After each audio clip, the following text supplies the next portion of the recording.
Get prepared for another Pixar adventure with Coco. This isn't a dream then. You're all really out there. You thought we weren't? Well, I don't know. I thought it might have been one of those made-up things that adults tell kids, like vitamins. Miguel, vitamins are a real thing. Well, now I'm thinking maybe they could be. Andrew, the people at Pixar have this remarkable ability to combine laughter and humor. You're going to cry and you're going to laugh in any kind of Pixar film, which was the little bit of the disappointment for me with Coco, because there's so much information here to go through. It's a story of a young boy who's trying to kill a family curse, and it happens with two different families. One, a family that's happening on this side of life, and then through the Day of the Dead celebration, through the other side of life. So we have a whole collection of characters. We also have some cute dogs and some other things thrown in and some plot points. A whole lot of things to talk about, a whole lot of exposition, some backstory to go into too.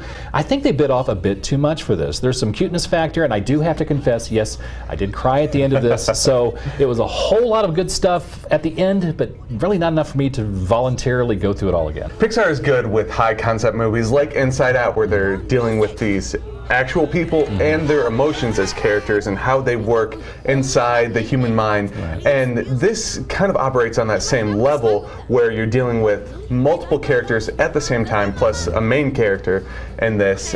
And like you said, it's a bit too much. I don't think that this script is as smart as something like Inside Out, that it's trying to juggle all these things. The humor and wit just isn't really there. It's a lot of like sort of juvenile jokes, but still, for the most part, for me, it was a long walk to get to where I was on board with it. It probably took me about halfway through the movie, which might be too much for some people. Well, it was for me. It was a hike for me, and then the last 3 minutes doesn't constitute a full film of enjoyment for me. So again, a situation in which we're dealing with major motion pictures coming out that are either reboots or chapters of other stories. Here is an original story from a reliable company, and you really wish there was more there.